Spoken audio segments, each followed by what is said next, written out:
I messed it up. I want to be like TV time. Oh my God. Hello, replay viewers. Time for the most exciting, discussion-filled live stream on the internet. It's time for the exciting 120-minute This Week on the Internet. This Week on the Internet is, of course, brought to us by the Vitajex pill. The Vitajex, the What You Doing to Me pill. Park's famous flavor, delicious sausages. Summon a demon sausage baby today and grab some Park's famous flavor sausages today. An ice cold Schaefer beer. For people who like having fun, for people who like having more than one. Schaefer is the one beer to have when you're having more than one. Ice cold 7-Up. 7-Up your thirst away with 7-Up. Because 7-Up is all action. And, of course, babiesovernight.com. Your new bundle of joy in a box overnight guaranteed. Babiesovernight.com, bringing you this first hour of your song, or sorry, of This Week on the Internet. Let's see who tunes on in, people. Isaiah Brooks, first one in the room, and DeBailey out there in London, welcome. Good to see you, Sally Skipico, right here in New York City, and Diana Lee's in London. All the Londoners are checking on in. Cynthia Sunflowers, good to see you. Robert T, welcome on in. PD and Sheena are saying hello, hello. Good to see you, Dave in Bangor, Maine. And MS, welcome. Bonsoir, bienvenue. Sorry we're not doing the radio show. It's almost like the radio show, though. It's almost like the radio show. Good to see you, Mark Freeman. Welcome. Margie Blah checking on in. Good to see you, Margie Blah. And good to see you, Gabby. I want some laughs. That's what I'm here for. Who else do we have here? We got Phyllis checking on in. Good to see you, Phyllis. And Quacky Snacks, welcome. Good to see Adriana down there in the great state of Georgia. It's time to find the weird and interesting stories here on the internet. It's time for the exciting, at least for this first hour, 60-minute week. This Week on the Internet. Let's go around the Earth cameras because it's a rainy day here in New York City. It's raining here in Coney. Oh, drizzles here in Coney. Not raining in the harbor just yet. There's our Midtown camera. Yeah, it's a gloomy day. It's kind of cold. 54 degrees, 52 degrees going by these cameras here. Brooklyn Bridge camera. There's the Brooklyn Bridge camera.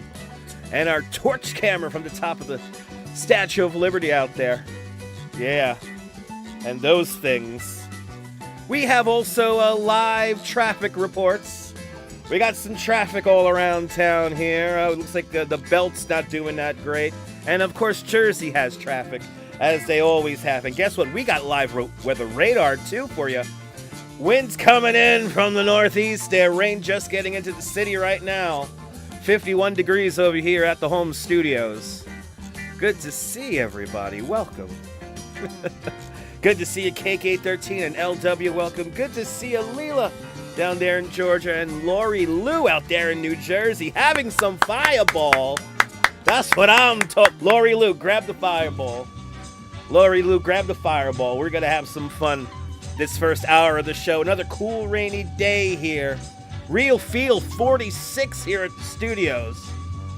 Oh my God! It's a cold day, yeah. I'm loving these temps too. Just stay inside. Good to see everyone. We got some great stories to talk about. Lots of animal stories. We will be pulling from the archives today of United Press and the Associated Press. We're keeping it American. I haven't gone international just yet. But the cool weather and some fireball, that is the breakfast of champions. Absolutely. Good. This is the most interactive live stream weekend. We're hanging out. I'm going to find some news stories. Are you new to the broadcast? Tell me where you're watching from. Let me give you a shout out.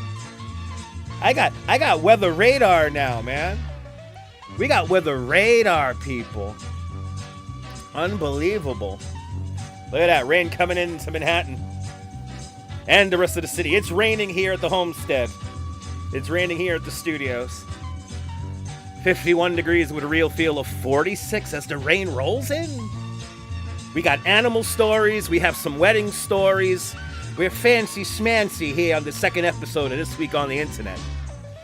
Right? I know, you're going to send us to the TV networks, right? Live broadcasting is possible the old and school way. Rebel Radio News time now is 5 minutes past the hour. You see how it works? 5 minutes past. We have more animal stories, people, as we always have on this channel. Let's do it, Mrs. Babbage. East African crowned crane escapes from the Washington Zoo. Look at this thing. This thing left the zoo. It was like, I'm fucking out of here. The Cougar Mountain Zoo. All right, let's see here. On May 22nd, Associated Press International reports that a zoo animal, a zoo in Washington, is asking its neighbors. The zoo in Washington is asking its nearby residents to be on the lookout for an East African crowned crane that escaped from its facility. The Cougar Mountain Zoo issued an alert on social media on Wednesday, reporting that the juvenile exotic bird was spotted outside the zoo grounds in Issaquah. I could barely pronounce that, but there you go. The crane is distinguished by a crown of golden feathers. Was initially seen near Northwestport Way in Issaquah, and later spotted by Lake Samash State Park. If you see her, don't approach her, they say. Make sure you send an email to info@cougarmountainzoo.org. Yeah, this thing's kind of easy to spot out, if I'm not correct. That thing looks like it could just stick out like it. Did you see it getting into a taxi? Oh my God! Good to see you there, John the Beagle Dad. Good to see you, John the Beagle Dad. Welcome. I am a pro at this, Margie. I actually went to school for this. Good to see you, ABX girl. Good to see you. I mean, look at this thing. It's kind of cute. You know, it's like, all right. Good to see you, Sally Skipico. Good to see you, ABX girl. Good to see everyone.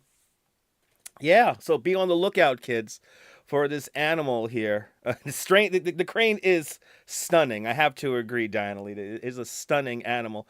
Quacky Snack Slow, a documentary on HBO, a group therapy session. A psychiatrist said, "You're okay." See, there you go. See, I think we're all okay when we do stuff like this. Right? Do you think you think it can run faster than you? I mean, it probably can. That's why it's on the loose. Good to see you, Ann. Welcome. Looks tasty. It looks tasty. Do we have to eat everything? Do we have to eat everything as humans? That we that we have to think about everything as food.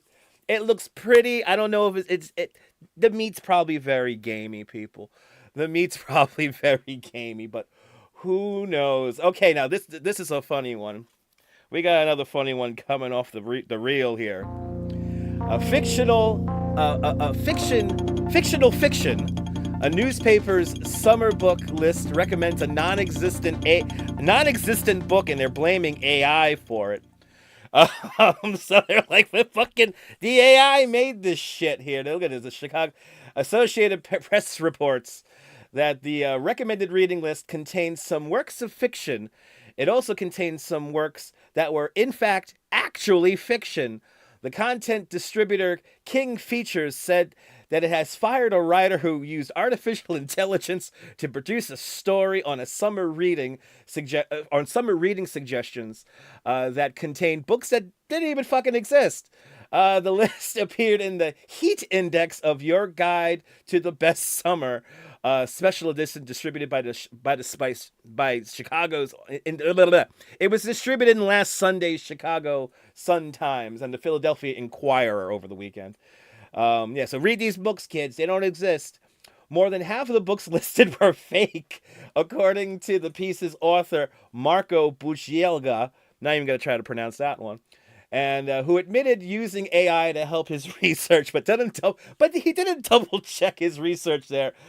He's quoted as saying it was a really stupid error on my part. He wrote on his Facebook page.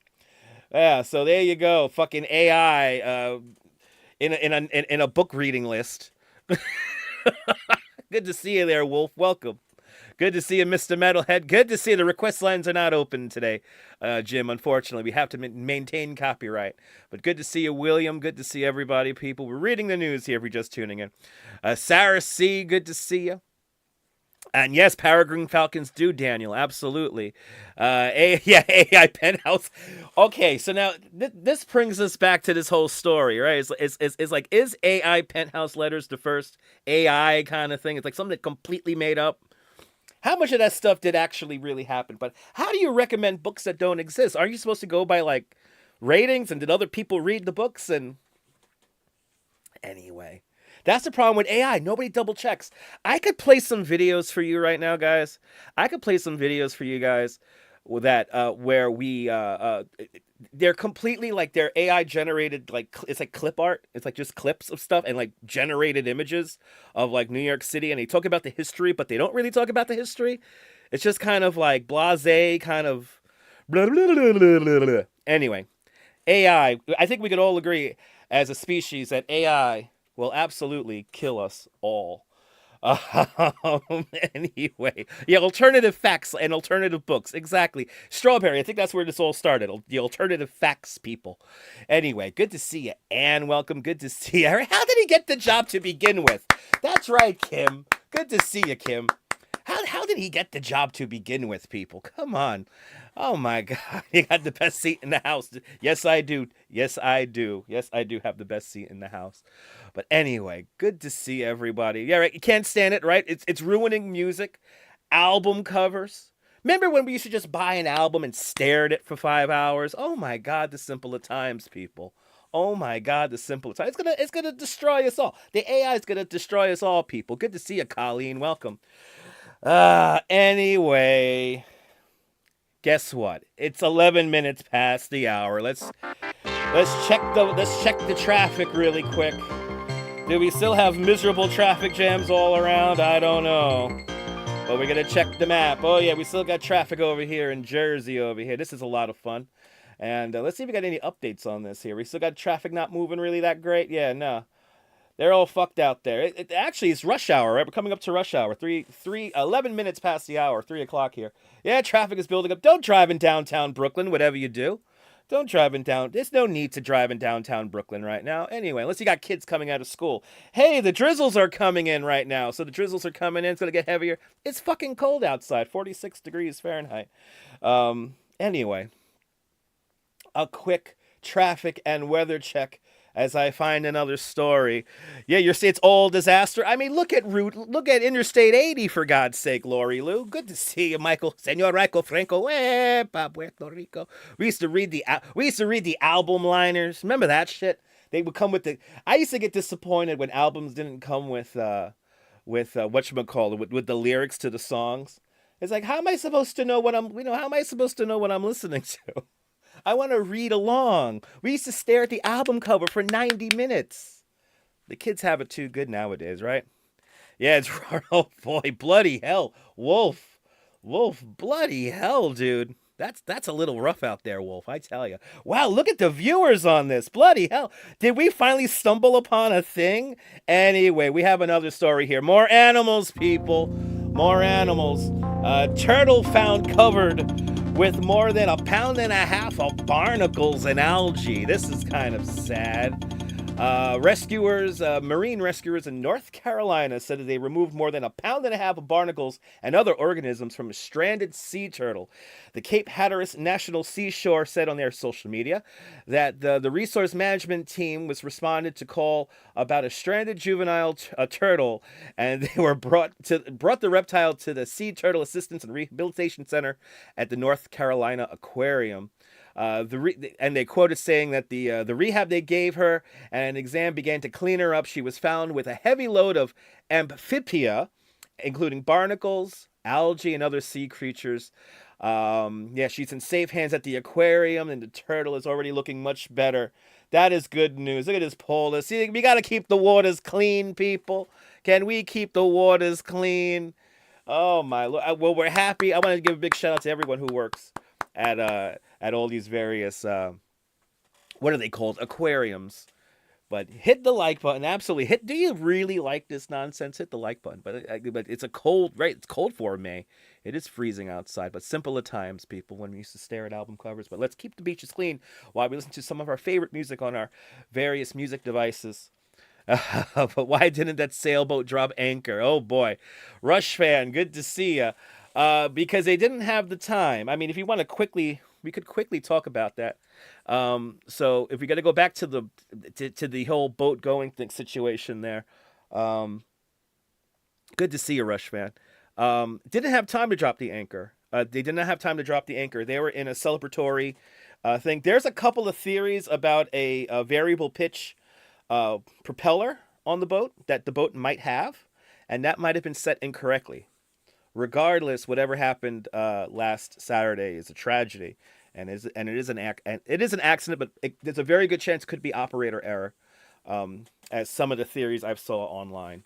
So, but anyway, quick change of story. Back to the turtle. I'm happy the turtle has all the barnacles off of it, but we're gonna try to stick to the good news stories.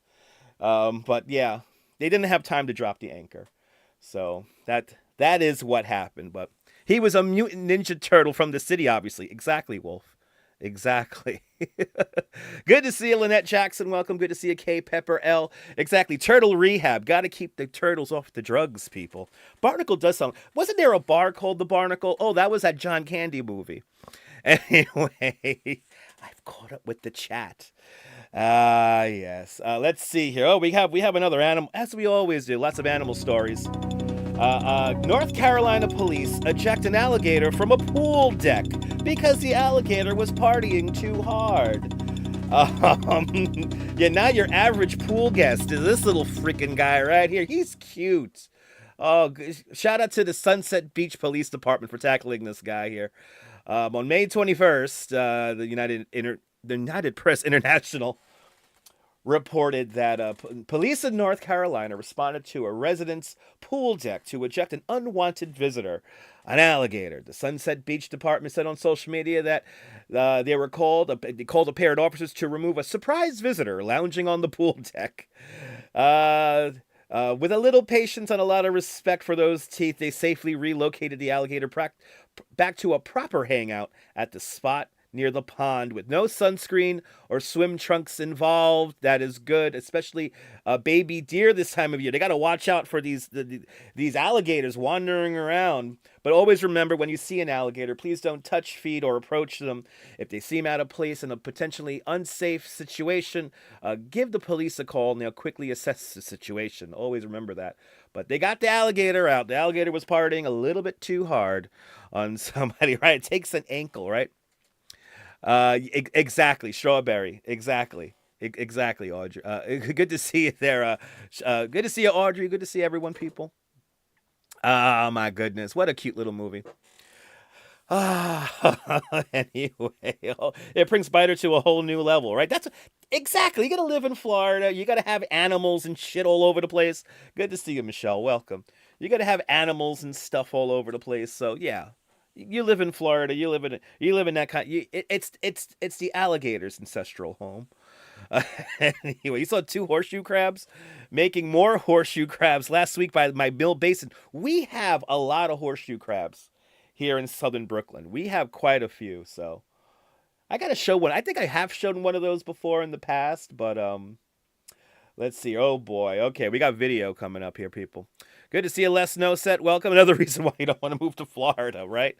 Good to see you, Moody Optimist. Welcome. All right. We another 10 minutes past. Yes, another 10 minutes past. Let's check the traffic. Are you stuck in traffic? Don't drive a car. Take the train.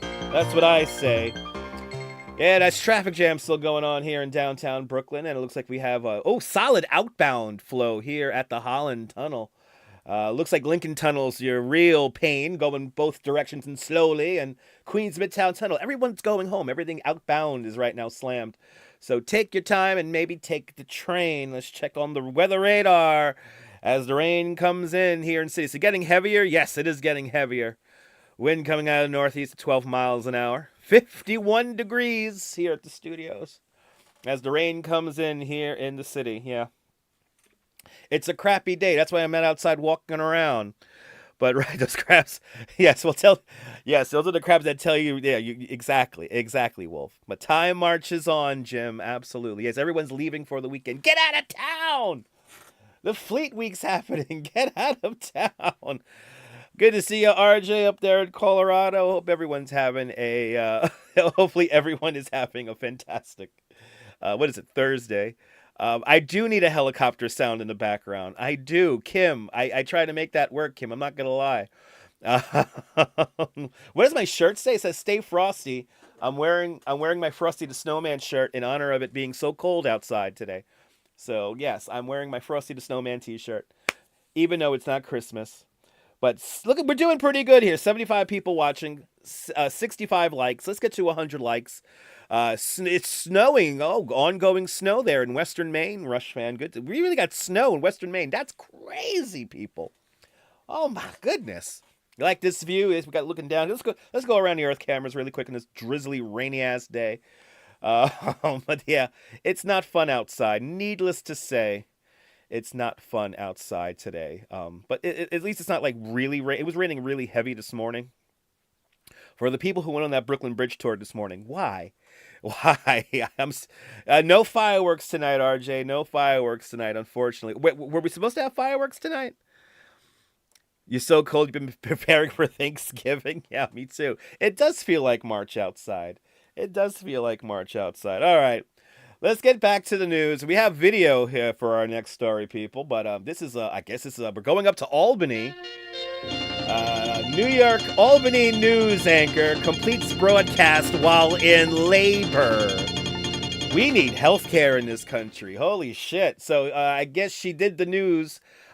I've looked this up. I could play the audio. So we're going to play the audio here. Good Wednesday morning. I'm Olivia Jakewith. And I'm Julia Dunn. We do have some breaking news this morning. Yeah, do you? Literally. Yes. Olivia's water has broke. Oh, Jesus she Christ. Is anchoring the news now in active labor. Early labor. We've been doing the contract. She's now, timing her She's contract. going to need another cup of coffee. 2 minutes apart. No. Oh, Well, are we there was really? one, but Are we it's been a really few doing the minutes live since then, so we're contractions still at the in good top of shape. the Her hour? decision to stay on Wait, the look desk, at by the look at way. what it I says. expect Dave's this in Cosby Rochester, Oh, but there not we in go. Yeah, but there not we in go. Albany. So, we're Well, thinking maybe I'm happy today. to be here, and I'll stay on the desk for as long as I possibly Yeah, can. she's but gonna if be I a trooper disappear- and So stay on happy the for desk. you. She's That's 2 what's going days on. overdue. So Bloody she wants hell. That's This right. baby out. But All right, so if my baby does come today, Craig, how's the weather looking? Not so great. And if I have to run off the set, that means I'm hoisting Olivia over my shoulders and taking her to the transportation awaiting in the parking lot off to the hospital. Well, hopefully now's the a good traffic time as ever to conditions have are a good. A water break? Ooh, they're just keeping it going. been there, done that. Yeah, go to the hospital. Thank you, Welcome to control the room. CW 50. Joining us, I'm Julia Oh, Dunn. wait, they And did a I'm second Olivia hour? Jake with our other top story this morning. They did a I second guess hour. I'm Olivia's officially water. Wait, they did a in second early hour? labor. Yeah, Olivia's water broke, and she's Or still this is a here. half She's been hour. doing the entire show. This is her decision to do Yes. this. I'd rather be at work than at the hospital. So. Something you'll never hear come out of my This mouth. is Well, I mean, I this guess is if it's ridiculous. Work at the hospital. I'd rather be at work. Right. Get that woman a I mean, hospital, please. You I'd gotta go rather after we're pass done with the this. time here. After we're done with You would this show, rather- you should Yeah. probably I mean, go. right? Aw. Hudson No, Valley, thank you. man. Oh, It's the yay, capital Olivia. district. I'll do my best. High which five, means girls. Ugh. Whole maybe show. you Look at won't that. see me 3.5, tomorrow. 3 hours of news. That's right. In She did 3 contrast. I hours? think that's a first for CBS 6. All She did well, 3 hours? I don't see you tomorrow, but make sure you join I'm Julia. telling you. I tell you, boy. Bloody hell. Oh my God. I don't know. I don't even know. I need Mrs. Babbage. I need background music to That's crazy. You're gonna do 3 hours of news? It's a little weird. I mean, I guess she wasn't in pain. It's just poor baby, right? It's the state of this healthcare system. I'm telling you, it's the healthcare system that kept her in there. But she did 2 hours. Oh, so her water broke at 4:15 in the morning. So 15 minutes to showtime. They had 15 minutes to work it into the broadcast. Right after we do the weather and the traffic, we gotta talk about your water breaking, all right? Yeah, I know. You know it's live when they're doing dilation checks on live TV. Wow. God bless her. Hopefully the baby's nice and healthy. Hopefully the baby's nice and healthy and beautiful. We gotta switch screens here. But anyway. That is crazy. That is freaking... She's a trooper, man. I mean, well, God bless. Yeah. And the baby's okay, and, yeah, Olivia Quethick. There you go. And do we have a name of the baby here? Let's see. Do we have a name of the baby? Well, here's what the news director said. The news director said that we couldn't be more thrilled for her on-air pregnancy announcement. This year she ran the half marathon while expecting. Olivia has met every stage of this journey with grace and grit, and today was no exception. Olivia's passion for her storytelling and love for her hometown and commitment to her viewers have always been very evident, and we're overjoyed to see her and welcome her back, and our tiniest member to the CBS 6 family. But props to her indeed. The baby's going to be live at 5, and Jack Cafferty will be naming the baby. But good to see you, John Laura. Welcome. Oh, the baby's name is Walter, as in Walter Cronkite. I like that. It's their first child, too. Wow. Okay. And we don't have a name for the baby. We don't have a name for the baby in the story here. So this is a story that we're going to have to be checking in on. Anyway. Good to see everyone. Rebel Radio News time now is 25 minutes past the hour. As that rain pushes on into the city, it's 51 degrees Fahrenheit. That was baby clickbait. Anything for views, right? Anything for views. Let's head over here and see what the hell else is going on here in the city. But we all, Mark, you just remind me of the biggest thing I loathe here on YouTube, and that's the baby YouTubers. You know, like the couples that have like the baby just for their YouTube channel. You've seen these people. They're horrible. It's like, it's our YouTube channel. We got the baby. Let's see here. Oh boy. Oh, we got another. Well, they love pushing out these stories. Have another. Yeah, she's extremely calm for her first timer, right? Yes, and now the rest of us are expecting every last minute. Yes, exactly. Exactly, Kate Pepperell. Exactly. Good to see you, Karen. Welcome. All right. Wow. Okay. This is. We have these weird lottery stories. I'm convinced they're clickbait, but good to see you, NYC girl. Good to see you, Karen. Good to see everybody. 4,501 lottery tickets win pick three drawing with the numbers 911. So, okay, here we go. So, North Carolina Education Lottery officials said that a total of 4,501 tickets won the pick three drawing that resulted in the winning numbers being 911. Lottery officials said that 911 was drawn on Tuesday night, resulting in over $1.24 million in prizes being won by a total of 4,501 people. So for all you numbers people, I'm throwing out the numbers. Players who purchased a 50-cent ticket won $250, while players who purchased dollar tickets earned $500. Whatever pick three numbers that you pick, the odds of matching are all exactly the same. It's roughly 1 in 1,000. Lottery officials said. So, yeah, you're playing those 9/11 tickets here. My 9/11 hit today. Yeah, my 9/11 hit today. But, hey, you get each penny. You get each penny there. And I'm convinced that these lottery stories are plants. I'm sorry. I really do. There's so many of these lottery stories in these, in this weird news category. Well, we got a lot of people watching. Good to see everybody. Welcome. Really must be entertaining y'all. Good to see everybody. Welcome. Reading the odd news stories here across United Press International, and of course Associated Press International. We have conspiracy theory news. Conspiracy theory news. Yay. Astronomers say that a mystery light over Arizona was most likely from a rocket. Sorry.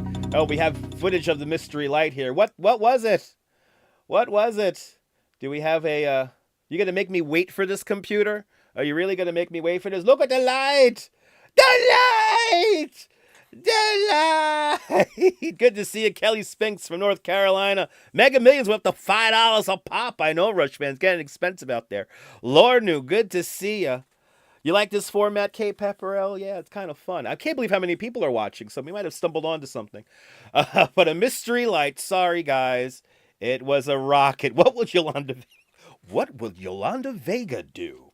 Anyway, a mystery light seen in the skies over Arizona and neighboring states was most likely caused by, of course, a Chinese rocket. Is that Red China? A Chinese rocket, an astronomer said. The light sparked speculation online when it was spotted in the sky on the night of May 16th, with some hypothesizing that the energy could be particles in the atmosphere causing space weather, a phenomenon known as strong thermal emission velocity enhancement. Say that 10 times fast on a couple of beers. Other theories included reflections of ice crystals in the atmosphere, meteor activity, or even, of course, extraterrestrial intervention. Yes, astronomer Tony Phillips wrote in his blog that the light was most likely caused by a Chinese rocket launched about an hour before it was reported in the U.S.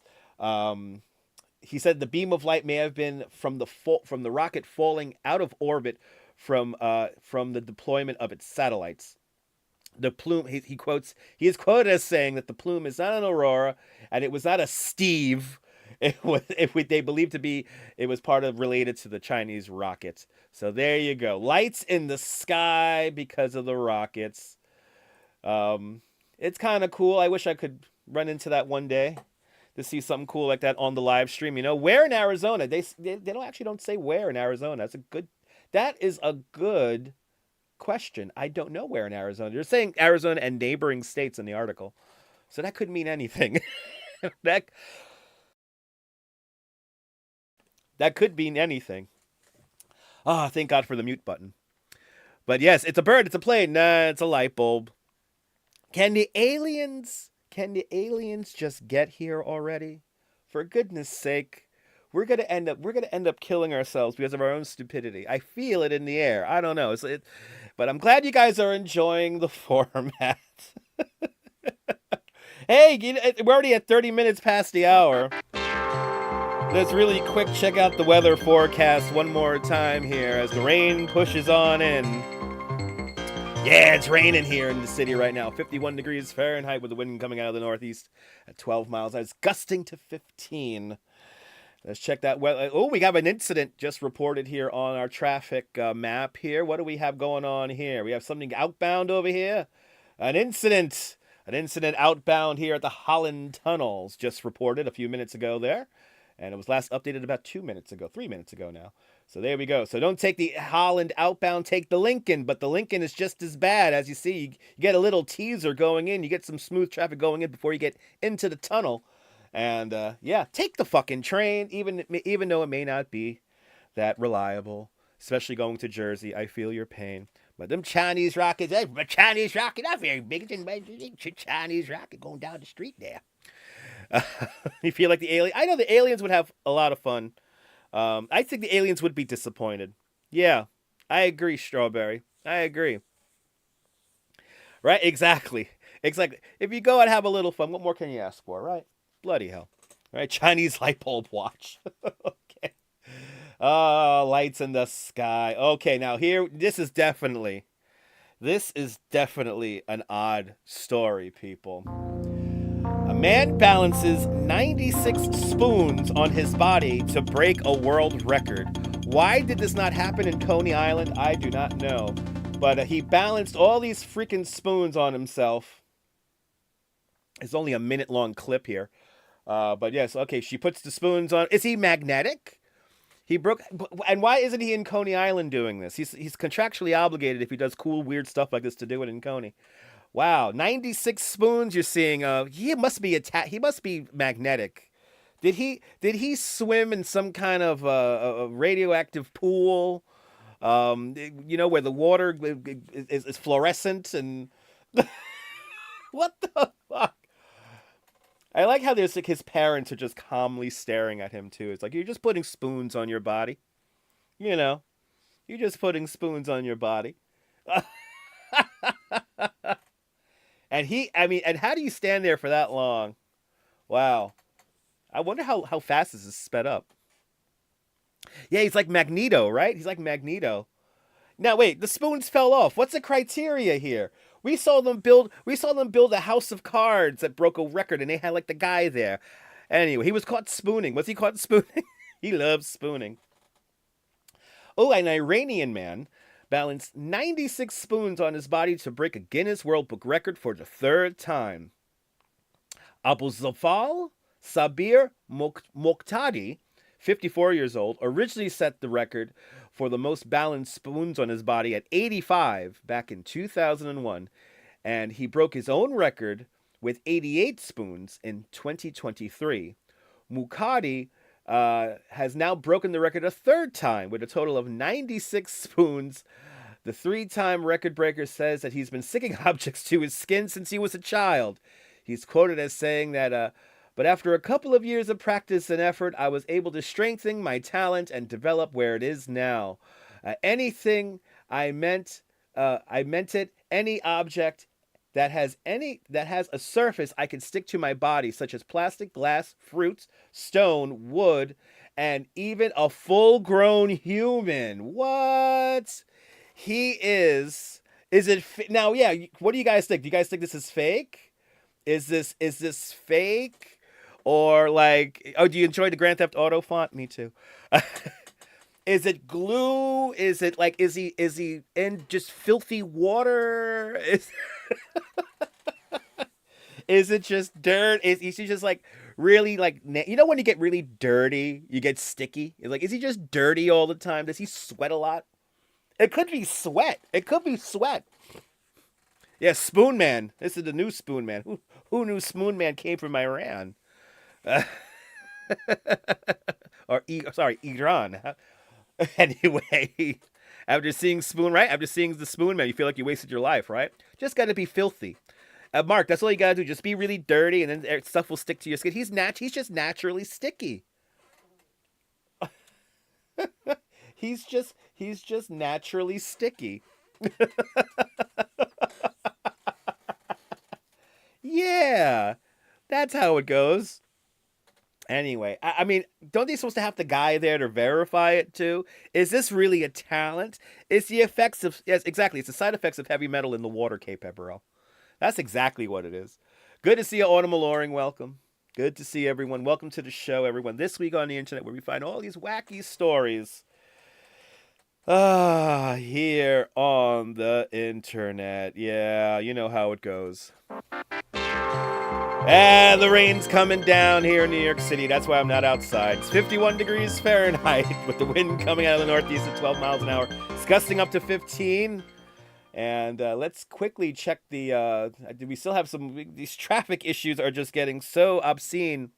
Do we have any other incidents happening right now? Oh, we do. We have a fresh incident here at Brooklyn Heights going into the Triple Cantilever. Of course they are.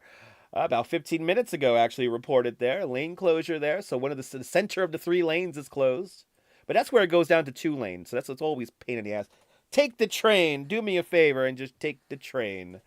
Anyway, but a cloudy, miserable, boring day here in New York City. I hope everyone's having a good one at least. Yeah, nobody's mentioned George Wentz passing.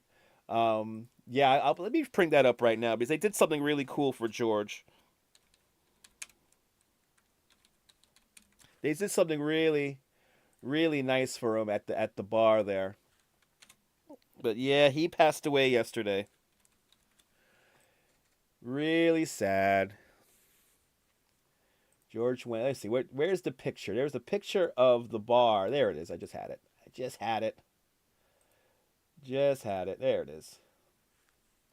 Give me. Why is the internet so slow today? The internet's so slow right at the moment.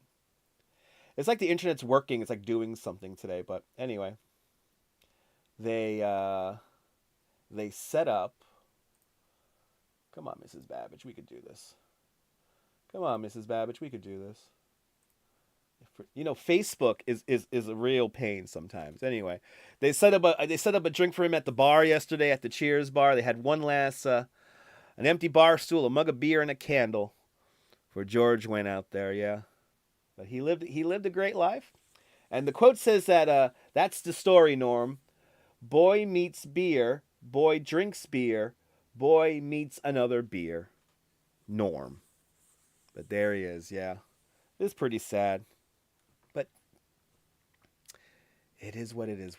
We always have the memories. We always have the memories of the TV shows. Always remember that. That's what we have. We get to have that legacy of the TV shows. You know, they don't go nowhere. We get to watch them over and over again. Yeah, Cheers is a comfort show. Definitely a comfort show. Especially if it's like, you know, they showed at the same time for a while. You know, it's like you could, oh, it's 11 o'clock. Cheers is on. Or it's 11. We have wacky video, people. Let's get back to the news. Cows airlifted out of a Swiss village under threat of a rock slide. Oh my goodness. So they airlifted the cows out of this Swiss village here to safety, luckily. So that is good. If this internet will only load up now. But there we go. We have the the cows being flown into the sky to keep them safe from the rock slides. Hey, did that rhyme? Look at him spinning. You know, he's having a good time. He's enjoying that. He's enjoying that right there. So this is in Blatten, Switzerland. Looks like they got a lot of rain up there too as well. But they got these beautiful cows here and bulls. He's like, hey, I'm ready to go for a ride. I'm going to go for a ride. Yeah, go up there, spin around for a little bit. Keep you safe. Yeah, when cows fly. Exactly. There he goes. Look at him. Yay. He looks pretty calm, to be honest. Look at his tail. Go by his tail there. It's very moving. Move. Yeah. Whoa. A little bit graphic right there. Cue the graphic over the graphic. Anyway. Cows stranded in a Swiss village under threat of a rock slide were safely evacuated via helicopter The Alpine village of Blatten in southern Switzerland's Lochvial Valley was ordered to evacuate Tuesday due to threat of rock slides from unstable terrain above the settlement. About 300 people and 52 cows were evacuated from the village. Some of the cows were evacuated on foot via roads, but some bovines had to be airlifted out of the village by a helicopter. The authorities said that they do not know yet when the residents will be able to return to their homes, and hopefully they will be able to get to their homes as soon as possible. That is not fun when weather gets like this, you know. And it does get a little utterly ridiculous when the weather changes on us at a moment's notice. Let's see here. Oh, boy. Oh, wait. I've just found a good one. Here. Hold on. Why is the internet so slow? Is AP... I think Associated Press is slowing down my whole connection here. Yeah, they are.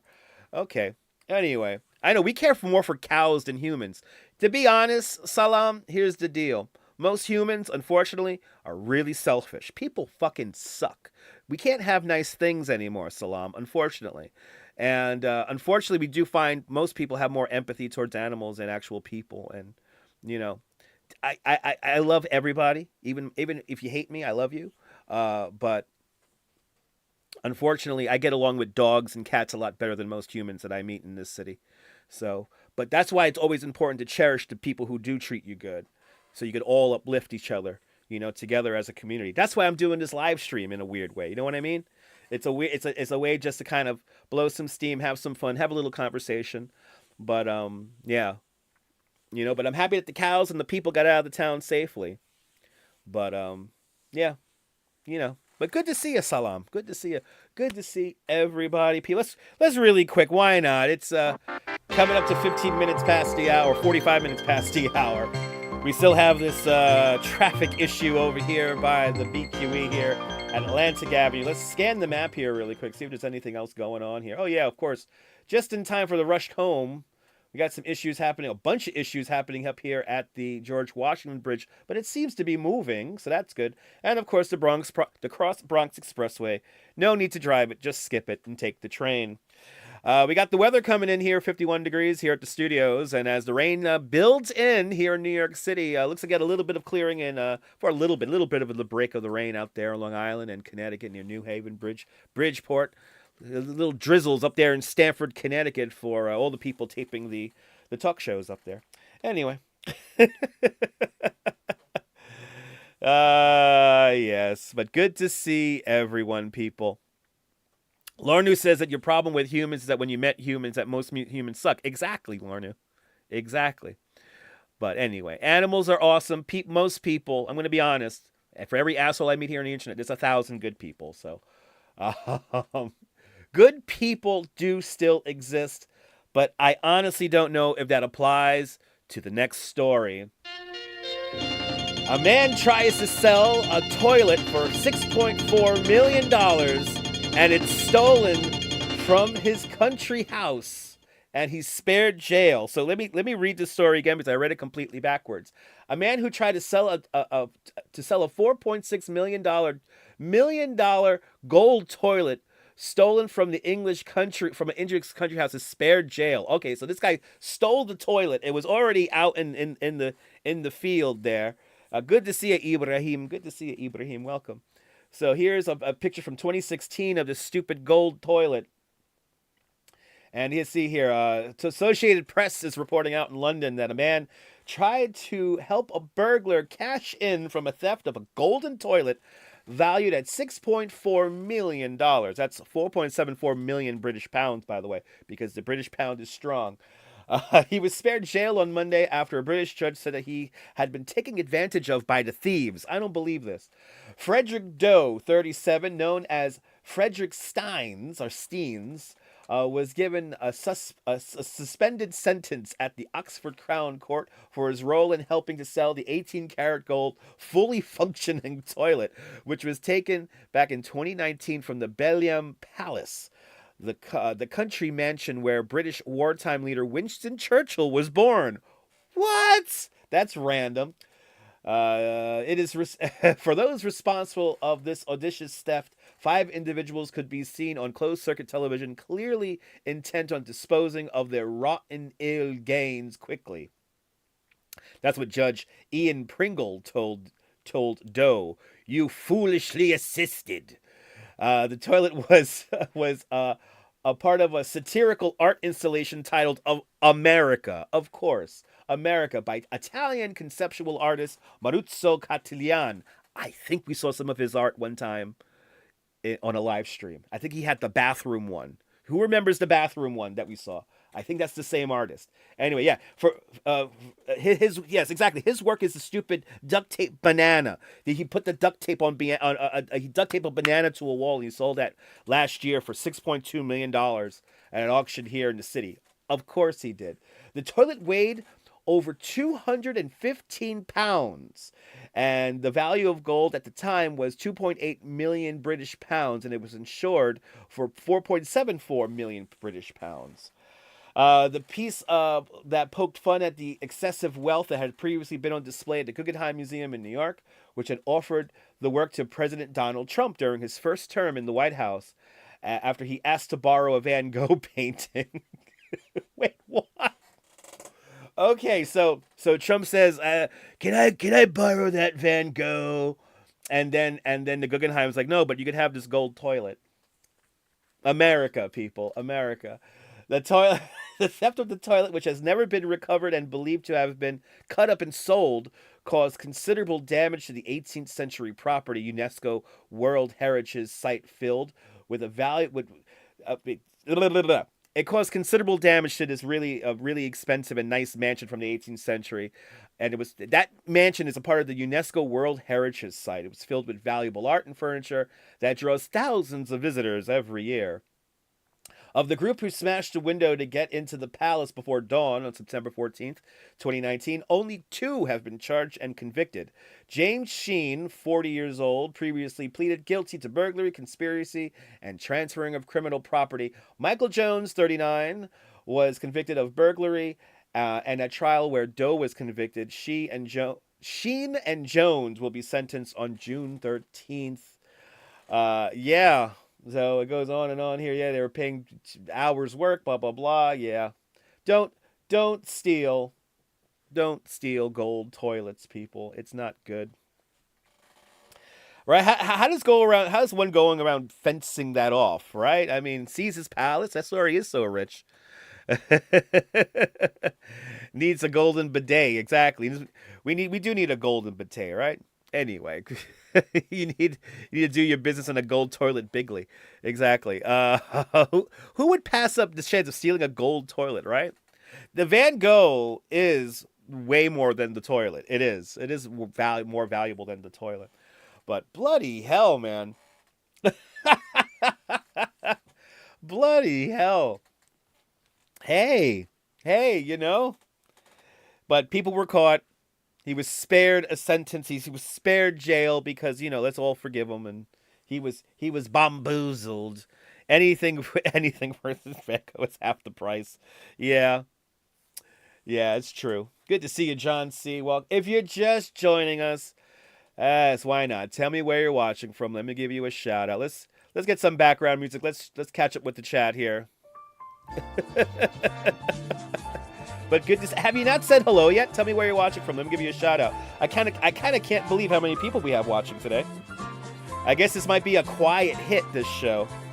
This might be the quiet hit here. 97 people, 98 people watching. I appreciate that, guys. I got a Van Gogh party. Hey. I got a Van Gogh party. Anyway, you imagine lugging that stealthily. Exactly. All this weight you gotta carry. Anyway, good to see everybody. Hope everyone's having a great afternoon. We're quickly careening towards the end of the first hour of the show, and then we'll do a second hour of more wacky stories all around the internet. But Jeff Ace is checking on in from Dothan, Alabama. Good to see you there, Jeff Ace. Welcome. That Van Gogh did go fast. Yes, indeed. Who's watching the toilet, right? A guy paid a lot of money is watching a toilet. Good to see you there, Joe Hernandez. Joe, do you want some weather, Joe?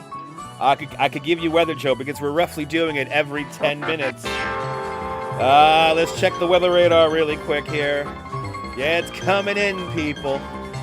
It's coming in. Weather is coming in. It's a rainy day here in New York City, 51 degrees Fahrenheit.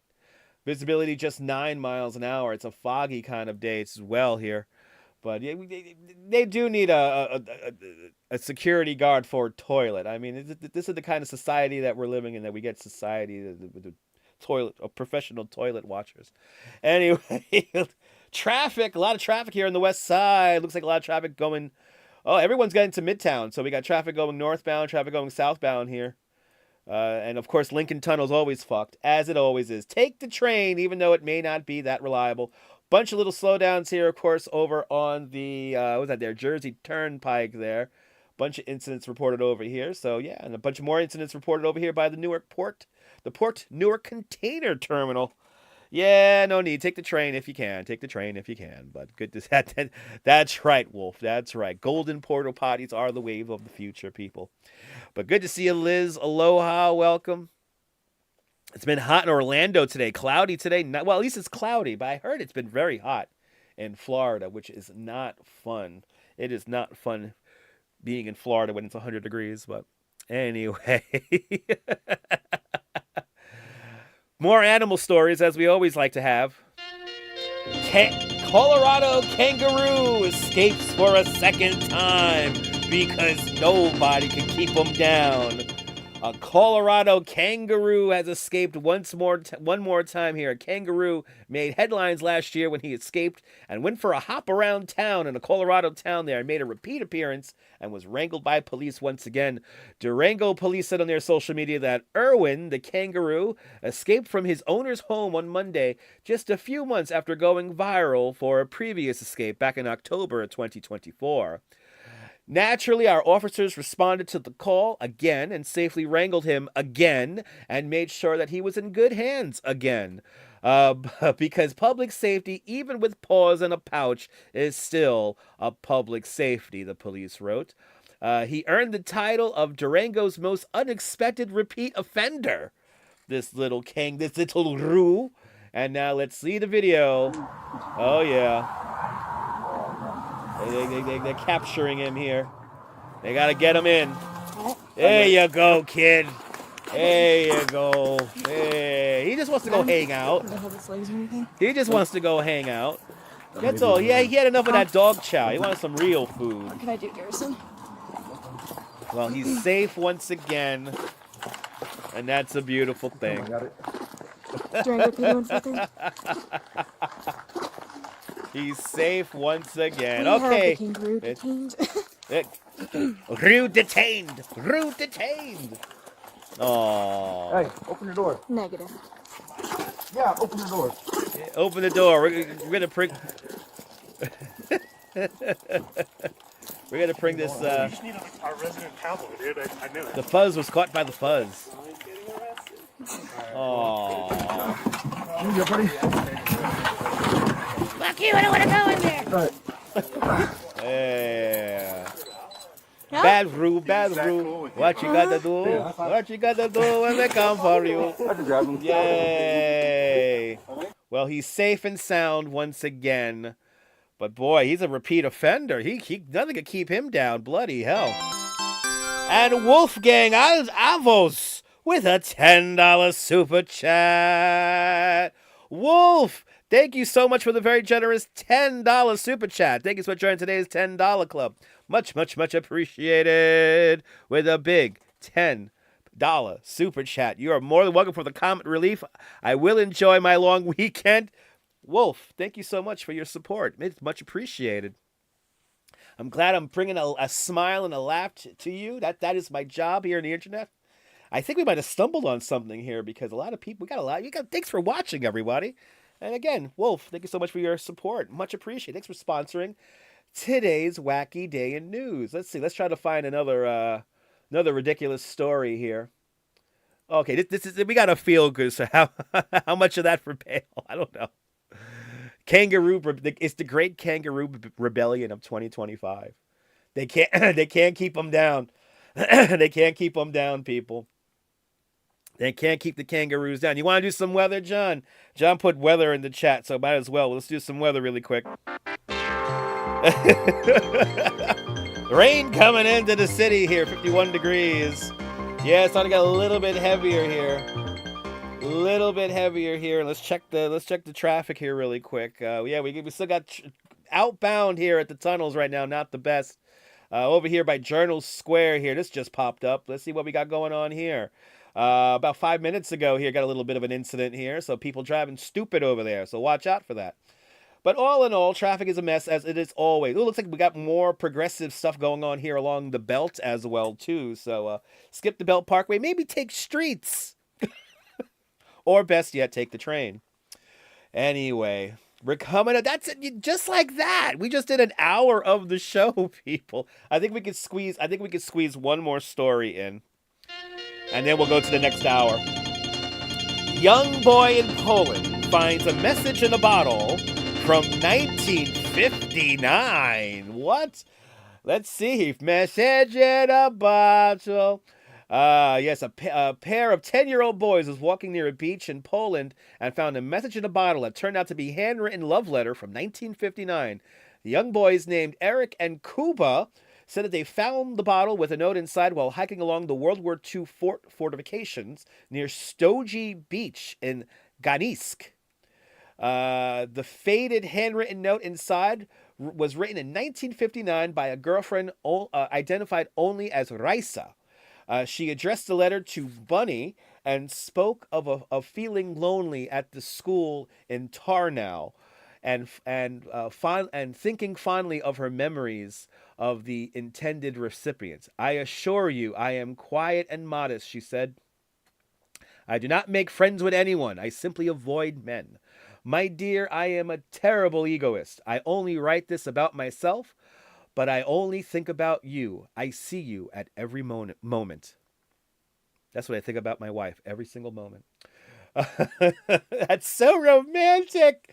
The boys who found the letter said that they have been in contact with the museum in Tarnow and in hopes of the letter's author to be found. I hope they find the author to the letter. Romance, man. Romance. You want to get me? You want to get me right now? Romance. I'm an old school romantic. I tell you what. First hour of the show, just like that.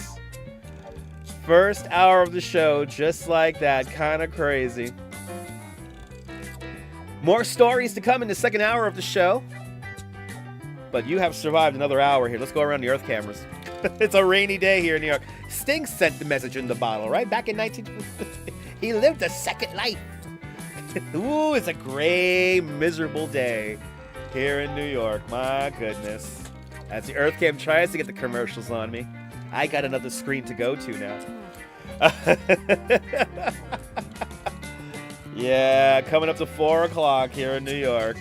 Another beautiful day here in the city. Hopefully tomorrow we'll be back out on that island. We'll be back out there on Manhattan Island tomorrow. And I'll figure out something cool to show you guys. Because tomorrow, at least in the afternoon, it shouldn't rain. But just like that, it's the top of the hour. You know how it goes. I like to find those weird stories on the internet. And I like to discuss them with all of you. It's time for an exciting 60-minute episode of This Week on the Internet. This Week on the Internet is, of course, brought to us by the Vitajex pill. The Vitajex and What You Doing to Me pill. Park's famous flavored delicious sausages. Summon a demon sausage baby today and grab some Park's famous flavored sausages today. What? And an ice cold Schaefer beer. For people who like having fun, for people who like having more than one. Schaefer's the one beer to have when you're having more than one. Ice cold 7-Up. 7-Up your thirst away with 7-Up because 7-Up is all action. And of course, babiesovernight.com. Your new bundle of joy in a box overnight guaranteed. Babiesovernight.com bringing you this second hour of This Week on the Internet. The rain is not miserable, right? It's fun and it's sexy and it's intriguing, right? It's intriguing and sexy and exciting and mysterious and romantic. Nothing better than cuddling and making love on a rainy day. Because that's how we do it, people. We got some more wacky animal stories coming up.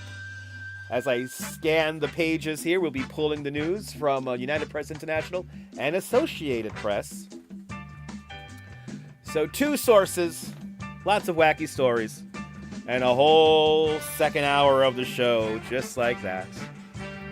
But I hope everyone's having a great, Thursday. Hope everyone's having a great Thursday.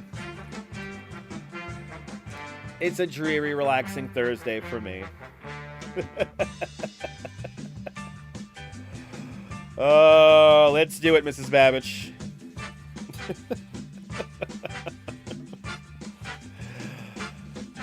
3 minutes past the hour. You prefer singing "Message in a Bottle" as "Message in a Rocket" yourself. There you go, Neville. There you go. Let's check the traffic. We got a fresh incident here at the Brooklyn Bridge, it looks like. What we got here? Somebody driving like a stunad? Yes, he's taking the exit there, all messing everything all up there. But that was just reported a few minutes ago there. So no need to take the bridge, and let's quickly check the weather radar here. And rain is pushing through, 51 degrees Fahrenheit. It's a chilly and cloudy day, rainy day here in New York City. The kind of day to stay inside and read news stories.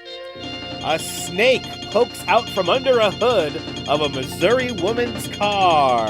Oh boy. A snake pokes out of a woman's car hood there. Look at this little guy right there. He's ready to hang out. He wants to party. He's tardy for the party. Look at this thing coming out of this woman's car. Anyway, on May 20th, Associated Press International reports that that a Missouri wildlife officials are reminding residents to Missouri wildlife officials are reminding residents to check under the hoods of their vehicles after a black rat snake poked out from the engine's compartment of a Eugene, Missouri's resident's car. Say that 10 times fast. The Missouri Department of Conservation said that Leanna Binkley was driving her son Grady to baseball practice when she said a snake popped out of the hood of a car. The mother and son attempted to chase the snake out of the vehicle, but the sneaky passenger was determined to stay and dipped back into the hood. Binkley drove the car, her Cole R5, to the school where she worked as a teacher and enlisted the help of colleagues, including the district superintendent, who attempted to evict the slithering stowaway. It took some intense efforts, he said, but the group was able to safely remove the snake, and it was not harmed. Officials wrote that the incident should serve as a reminder to residents to check under the hoods of their vehicles. Snakes can be attracted to the warmth of the engine compartment, especially after a drive, and they like dark, enclosed places. So, yeah. Check your car hood. Check underneath the hood. You never know, especially when you live in the desert. You might get this little guy popping out. You never know. That did make the news, Kate Pepperell. That did make the news. When a snake pokes out in the city, it's usually an indecent exposure, right? I'm surprised. Yeah, rat snakes are harmless, right? You had a chameleon take a ride with you last month. That's awesome, Leela. Chameleons are cool. I like those things. If you look under if you know there's a snake under your car's hood, you're not going to drive. I mean, if you gotta drive, you gotta get somewhere, right? If you gotta get somewhere, you're kind of stuck. You gotta go to school, gotta take the kid to baseball practice, you gotta do this, that, and the other thing. You know, life has to keep on going, even though a snake might be hanging out.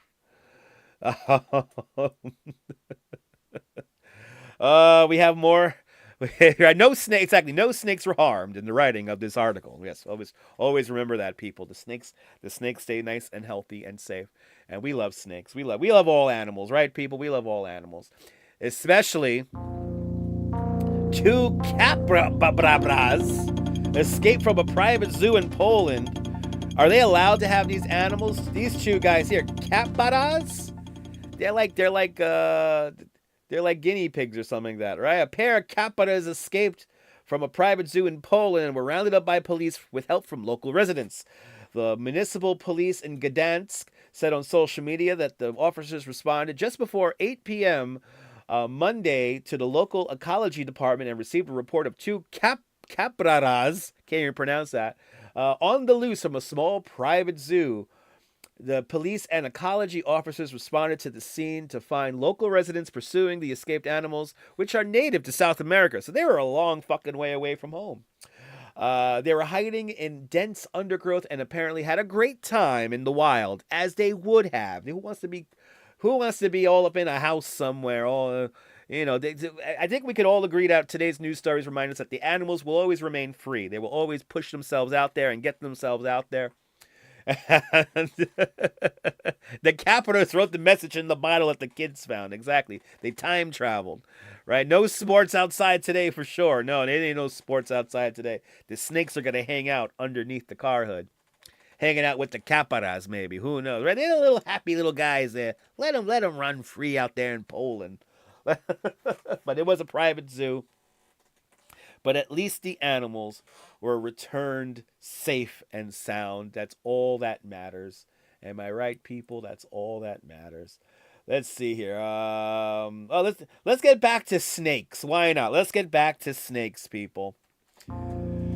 9-foot snake was found wandering loose in Iowa and gets a new home in Illinois. All right, so this 9-foot snake here was found wandering loose in Iowa and ends up in Illinois, everyone.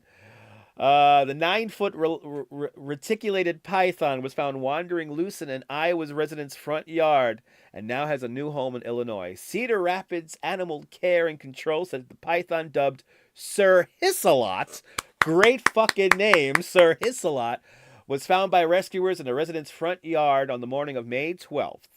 Officials said they were unsure whether Sir Hissalot escaped from his home or was abandoned.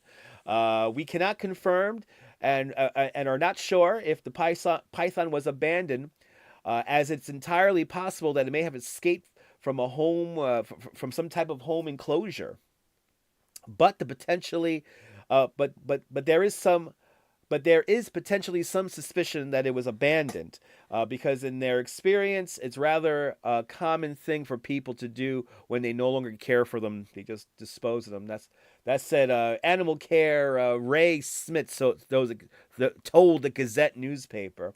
Regardless of whether the snake escaped or was abandoned, the reticulated python, native to Asia, are not legal as pets in Iowa.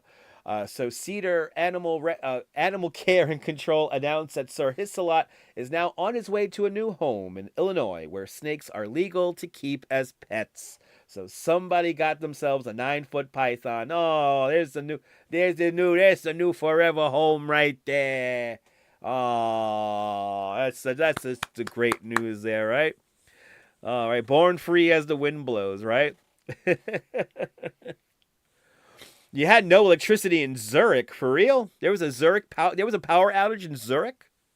That's a big city. Anyway. Yeah, 9-foot, nope. Sir Hissalot, right? His anacondas don't want none less than those. We got to put those words into the song now. We got to try to put those words into the song. Good to see you, Chris Cummings, out there in Ireland. Welcome. Always a pleasure to tune in. I'm glad you enjoy the enthusiasm. I hope it's uplifting to you as we read wacky news stories from around the world. Well, there you go. Found a new home in Illinois. So when he went from one state to another. He was unwelcomed in one state, went to a new state.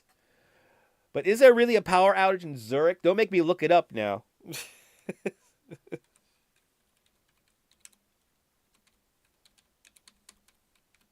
is what it looks like when That's what it looks like when I'm typing. That's what it looks like when I'm typing, everyone.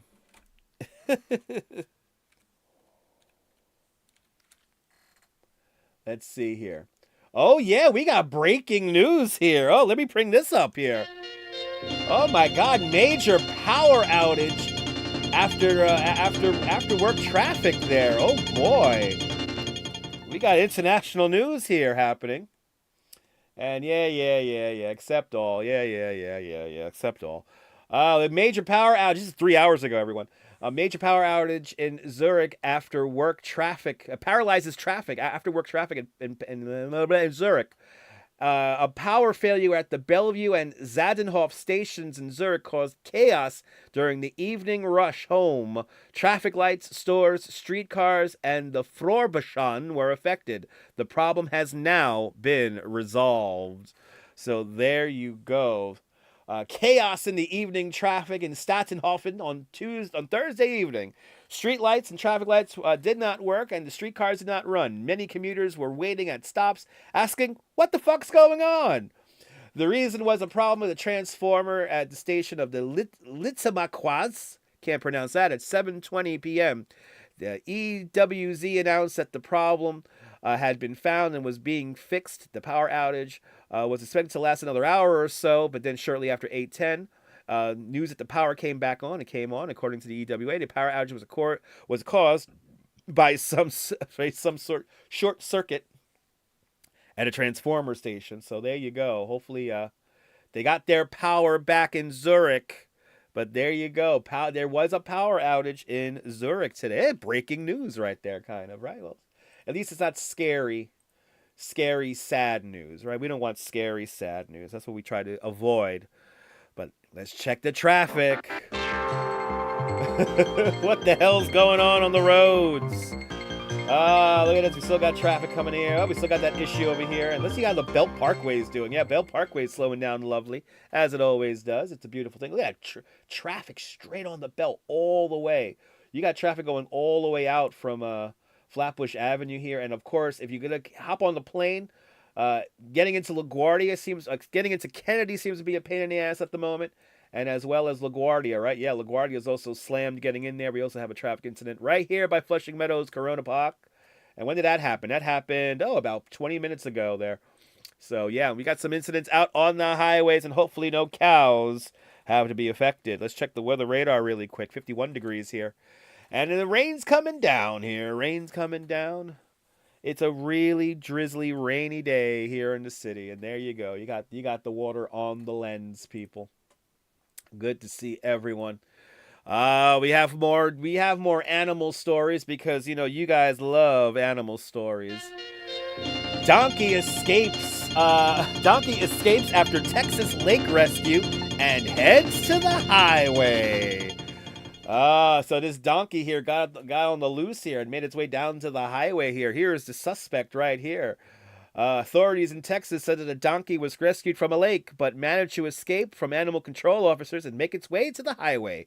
The Live Oak Police Department said on social media that on Monday, the donkey was first spotted running loose on May 12th near Narrow Pass at Toperwine, and the officers engaged the animal with a surprisingly fast hoof pursuit. A surprisingly fast hoof pursuit, people.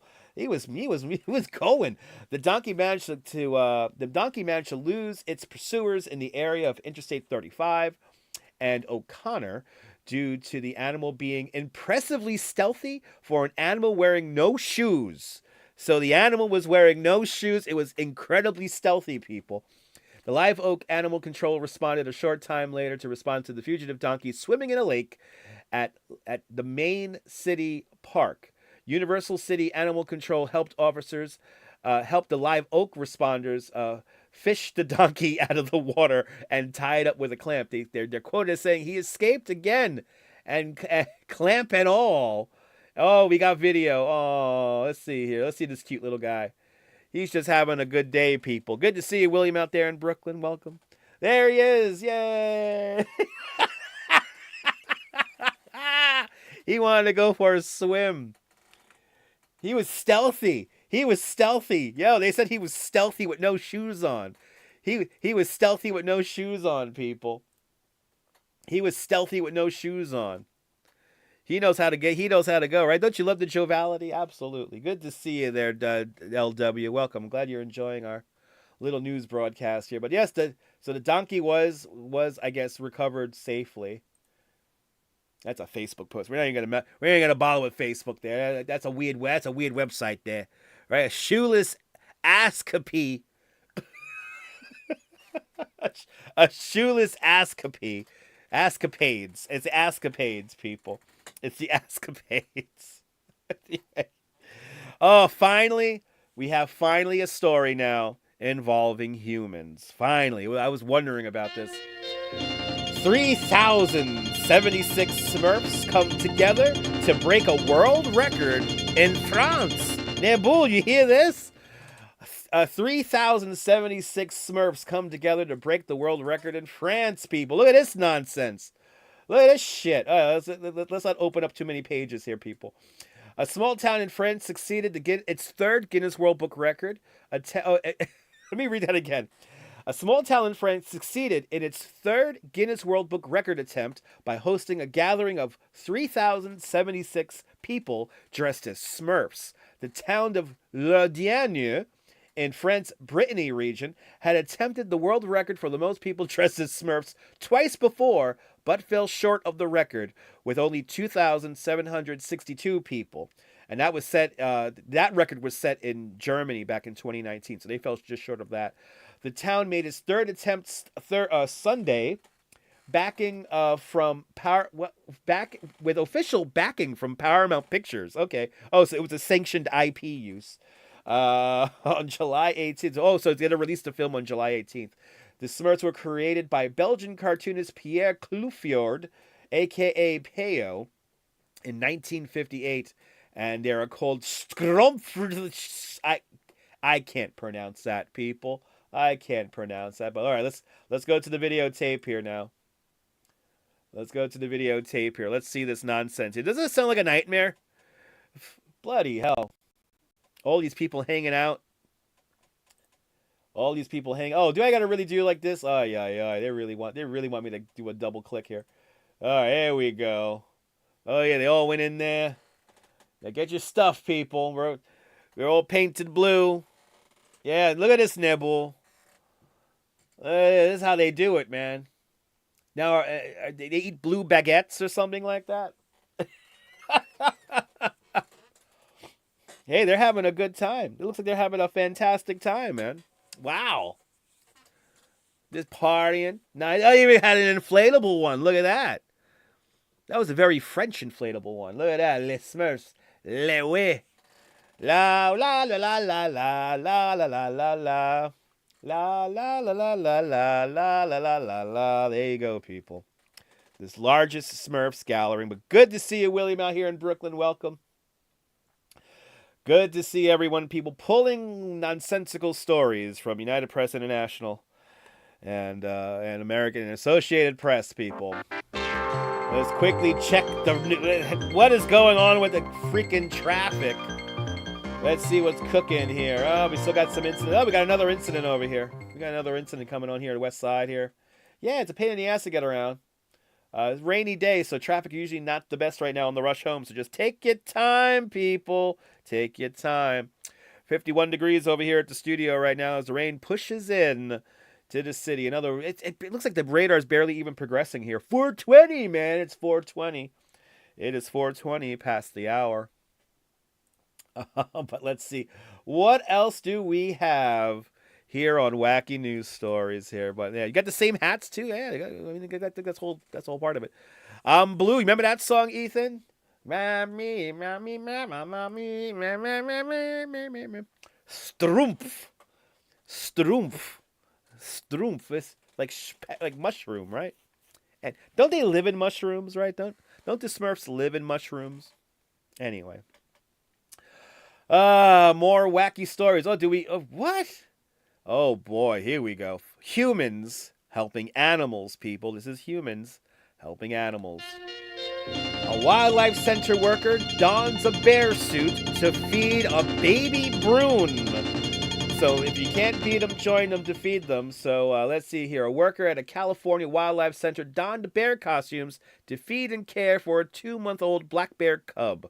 The San Diego Humane Society said that the cub, the youngest bear to ever have been a patient at the Ramona Wildlife Center, was found wandering at the Los Padres National Forest on April 12th, and the California Department of Fish and Wildlife was unable to locate its mother to facilitate a reunion. Aww. He arrived weak and underweight, they said, but thanks to the round-the-clock feedings and expert medical care, and some serious, very, very good dedication from our Project Wildlife team. He is now stable and thriving, the Humane Society said on their social media. The post included a video of the bear being cared for by a team of members in bear costumes. The center said that employees mimic the maternal behaviors and keep the bear from bonding with humans. The goal was to eventually return the bear to the wildlife once it's old enough to survive on its own. If another orphan cub enters care elsewhere in California, the CDFW will try to pair them to help keep them in the wild and avoid human imprinting, officials wrote. So he donned the suit there with not the annoying music. Let's see here. Oh yeah, look, they have a little. Oh, good to see you, Hossein. Welcome. Good to see. Oh, he's all confused, kind of. Oh, let him live in the wild. Let him live in the wild, people. Oh, that's nice though. Oh. I could see how you want to play with that thing. That's cute. It could just tear your eyeballs out. So cute, right? It's very bearable stuff, right? The truth is, he just wanted to wear a bear costume, right, Kate Pepperell? I think so. Aw, he needed some little snacks there. Aw, well, I'm happy that the bear got home safe and sound, people. That is good news. That is good news right there. Ah, nice calm story, people. Let's see here. Oh, okay. Here's a funny one. This is another one totally planted by the lottery commission here. The lottery officials here, right? Those clothes look so cute and deadly. Look at those toenails. Could you just pop your eyeballs right out? Anyway, good to see everybody. A Michigan man thought he bought a lottery jackpot win, but was a prank. Oh, did they lie to him? So a Michigan man thought a lottery jackpot win was a prank. So he didn't believe that he won, people. A Detroit man initially said that he thought that he was being pranked when he discovered he had a winning lottery prize of $25,000 a year for life. Michelle Garland told Michigan lottery officials that he bought the ticket for the April 28th Lucky for Life online drawing. And he said that he had been playing Lucky for Life for a few years and he always bought a few tickets. When he saw the email from the lottery claiming a prize, he logged into the account and thought he was being pranked. When he saw his account balance, it wasn't until lottery officials called and confirmed the prize with him that he actually believed he won. He still feels like he's living in a dream. Oh, so now you could win the lottery too. Garland said that some of his winnings will go towards a trip and the rest will go towards his savings, which is smart. And then eventually you could live off of the interest, and then you could buy weird art, and then you could have a whole gang of chihuahuas to live with eccentrically in your beautiful home. But congratulations there, Michael. Congratulations, Michael. Spend that money in good health. So always remember to double check when you are playing the lottery.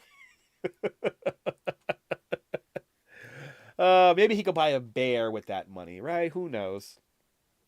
Oh my God, we're just flying through the show here. This is kind of crazy. I think we're going to Nabul's neighborhood coming up next on this next story here. Oh boy, really? This actually happened. Okay, this is a very interesting story here coming up. Birdman on red carpet leaves Cannes squawking. So, was Cannes having their thing here? Look at this thing. This thing walked in France. Raphael Quintard and Raphael Quintard on the left. Hugo David on the right posed with a person dressed as a bird, as you can see. We're going to Nabul's neighborhood. We're in Cannes, France. Stars in the glamorous gowns often peacock on the Cannes Films Festival red carpet, but one attendee on Saturday night literally came as a bird, people, ahead of the premiere of Lynn Ramsey's Die My Love with Robert Pattinson and Jennifer Lawrence, a man came fully dressed as a bird, complete with a beak and feathers. The costume had a purpose. It was a tie-in with a documentary, I Love Peru, in which is also playing at the Cannes Classics section. The costume was specifically a condor, which in Peru has been seen as creatures connecting with heaven and earth.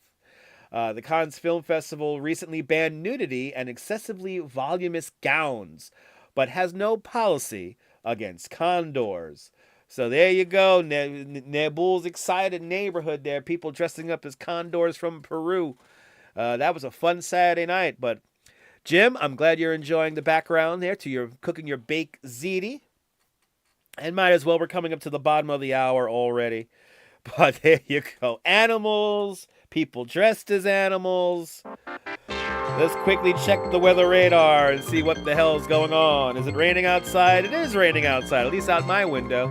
51 degrees here at the studios here with a visibility of just 9 miles an hour. Let's check on that traffic. Don't drive a car, people. It's stupid. We got the same traffic alerts here as before. Let's just refresh really quick. See if we got any. Yeah, no, same alerts. Oh, we do have this just popped up here. What we have going on here? We have a closure. We have all lanes closed right down here. So, that's a fire department thing going on, but that seems to be already resolved. Anyway, why did that just pop up? Bagels and Walk couldn't have taken a much better photo of the bird. I agree. Everyone follow Bagels and Walks over here on Instagram and over here on YouTube. Fantastic content creator from the Upper East Side. There you go. Let's go around the cameras. Yeah, it's a miserable day here in New York. Miserable day here in New York, and I have to blow my nose. How funny is that? So I gotta put some background music on for you guys. and I gotta blow it because it's so classy. So classy when I do this. Give me a second here.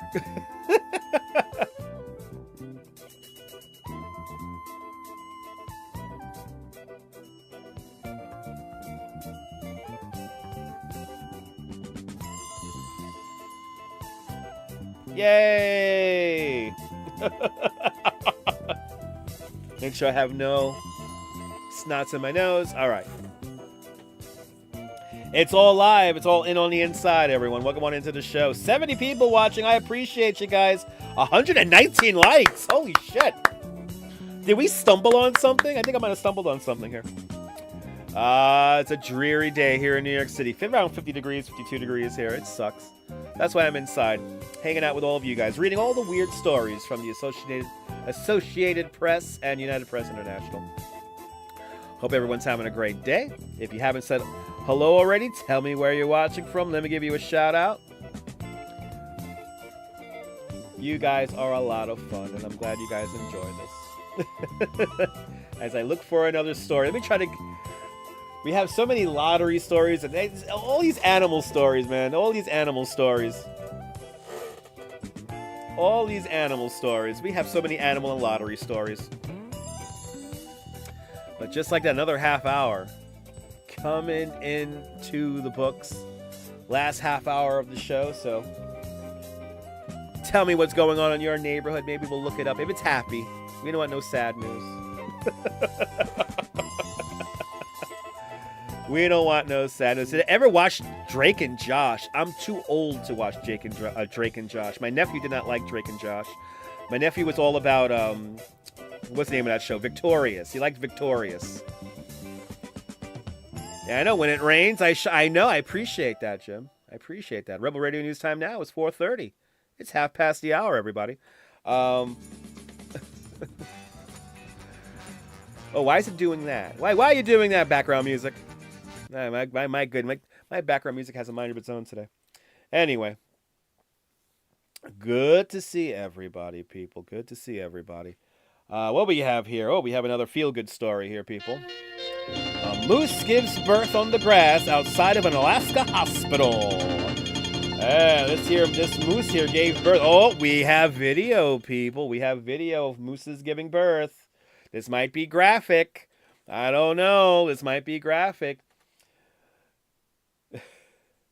Special visitor on its grounds. Regina Fernandez is joining us live now from the hospital. Okay, who is this VIP patient? Who is this VIP?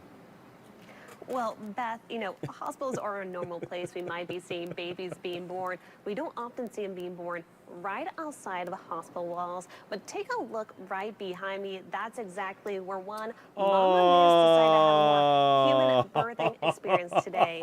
Now, this calf we're here was born around 8:30 today. And since Animals, then, we have been babies seeing being dozens of born. people coming out here to get a look themselves from a safe distance from inside the hospital. And one onlooker They're just described hanging to out us in the this special, once-in-a-lifetime Alaskan experience. She's been panting kind of on and off for a few hours, but I've been told that we may not expect a second one, but, you know, but Look, they never know. Fingers crossed, though. They might be two. Now, fishing They game might be tells two. us it's common for moose to revisit past birth sites. Typically, fishing game says these are areas that they feel safe and secure in. Now, Even if it's calf next to a season building, they starts feel safe and ramping secure up there. in mid-May, so you might start seeing and hearing more of this happening around town. Fishing game says you should keep a safe distance and slowly back away if you see something like this. Yeah, this is one of the biggest times where we see cow moose being particularly aggressive because they're defending their young. Right. Right now they know moose calves can't get up, they can't run very fast, so they can't keep up with mom, meaning mom's defense so they'll is to stay stand their there. ground and stop anything that comes too close. And now, again, that's Wow. such a special experience today for both. Such a special experience for everyone involved. But a moose wandered up to a grass on May 16th. A moose wandered up to the grass outside of a hospital in Anchorage, Alaska, and gave birth to a healthy calf. Witnesses captured photos and videos on Thursday, and when the mother moose gave birth on the grass right outside of the city's Providence Hospital. A witness identified as Louise C. said that she was on her way to the hospital's cafe when she heard a crowd had gathered. I see a ton of people peering over the balcony, and I'm like, what's going on? And so I go over, and there's a moose who just gave birth, and it's so exciting. It's because it's a once-in-a-lifetime thing to witness. It was the cutest thing I've ever seen and witnessed. I've witnessed nothing. I've never witnessed something like that, she said. The mother moose and the calf remained in the area for a few hours after following the birth. Providence Hospital previously had a viral moose visit back in 2013 when a young moose wandered into the hospital's lobby to munch on the decorative plants. So mooses are clearly drawn to this hospital. They are clearly drawn to the hospital, and it gives them some kind of sense of community and calmness and stability. And but there you go. Mama Moose gave birth last Thursday. That's a week ago now. We're running out of stories. We're going to keep on going. We got so many stories. We do so many stories here. It's crazy. Anyway, there you go. More feel-good animal stories. Let's see if we got... What? That's... No, we're not going to do that one. We're going to do... Let's see here. What is this? Do we have... Right? We have somebody from New Zealand here, right? We have any New Zealanders here? Because we have a story here that we might need confirmation on. New Zealand's unofficial fruit is Feijoa, and it's not kiwi. And part of the fund is in giving it away. What? Who writes this shit for Associated Press? Anyway, the unofficial fruit of New Zealand isn't native to the country. It's South American. It is exclusively found in New Zealand, and it's not, perhaps surprisingly, the kiwi. It's a Feijoa, and I know I'm mispronouncing that. Known as pineapple guava elsewhere, the fruit, a green perfumed oval with polarizing taste, can be purchased in California or Canterbury or Canberra. What? And no country has embraced a Feijoa with quite the fervor or the fixation of New Zealanders. Due to its short shelf life, New Zealand, a nation of thriving fruit exports, has never been able to spin the Feijoa into a global brand, as its growers have done with apples and kiwi. But a brief span of weeks each year, when the fruit is ripe, the country goes Fiogia wild. Then they go into some background here, but it's actually from South America. So it's actually from South America. So that's interesting. I never had one of these. Have any of you guys have any of these before? Especially if you're watching in New Zealand. Fruit stories, people. Fruit stories. Fruit stories help us feel good with fruit stories. But hey, it's not even from New Zealand. It's from South America. Anyway, another 10 minutes has passed. Let's check the roads. Don't drive, take the train. The Belt Parkway is slammed pretty much in both directions over here.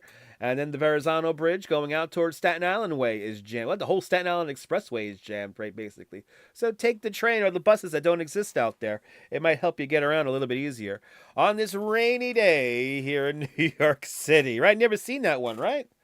I never heard of a Fiogia. I've never heard of that one before. That's a new fruit to me. I'll tell you what, that's a new fruit to me.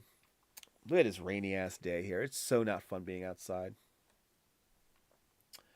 Let's see here. What the fuck? Do we really have weed ads on Associated Press? Why do we have weed ads? There's a lot of weed ads on Associated Press. Oh, are we answering a question here? Oh, they're answering a question here, guys. We are finally getting our answers that we were all been asking for, people. So here is why May the 4th is celebrated as the Star Wars Day across the galaxy. All right, so this is the reasoning. Why do we do May the 4th be with you here? Let's see here. It didn't begin a long time ago in a far, far away galaxy, but every May 4th feels like images and memes of promotional deals involving Star Wars have an inescapable gravity. May 4th, or May the 4th, as fans say, has evolved over the years into a Star Wars Day, informal holiday which celebrates the space epic and its surrounding franchise. What is Star Wars Day, they ask. A Star Wars Day was created by fans as a sly nod to the film's most popular catchphrases. May the 4th be with you. Get it? Good. Now may the 4th be with you too. It's not an official holiday, but it has been so well known that even former President Joe Biden marked it when actor Mark Hamill dropped by the White House the day beforehand. This year, the Trump administration marked the occasion with a Star Wars themed meme. And I think it's a very clever way for fans to celebrate their passion and love for Star Wars once a year, said Steve Sands Sweets, the founder and executive chairman of the Rancho Obi-Wan nonprofit museum in California that has the largest Star Wars collection of memorabilia there. So start off with just the phrase, "May the 4th be with you." Fans, the phrase "May the 4th be with you" was used by fans in the years after the first film's release in 1977, and even appeared in a British political ad in 1979, celebrating Margaret Thatcher's victory as Prime Minister. For some fans, the official Star Wars holiday comes on May 25th, the date of the first film's release there.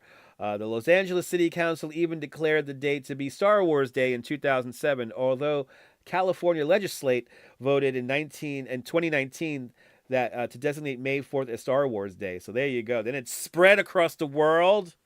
So I hope you guys it's an old story. I guess you guys like that May. You guys like that May 4th Day. May the 4th be with you. I thought there was some lore and story behind it, but I guess not. I jumped onto a story too quick. Let's see here. We have another feeding. How old is this story? Let me see how far back I'm going here. Just gotta check a few things here. Oh yeah, we're going like really far back now. What the hell, Associated Press? What the hell? United Press International has more of these wacky, odd stories. But anyway, we have now animals making friends with humans, everyone. Manatee strikes up a friendship with a Florida paddleboarder. Yeah. So a woman went viral for her special bond with a manatee. She's friends with a manatee, people. Why not? She paddleboards around Florida, and she actually a special bond with a manatee named Paddle. So here is grabs on to they're like friends. And it's like, what's going on? So they just float around in the little inlets and tributaries in Florida there. It's really like Paddle likes to hold on to the paddle, like it's hugging the paddle. Manatees, man, they're so cool. Sea cows, right? The manatees are sea cows. Look at them.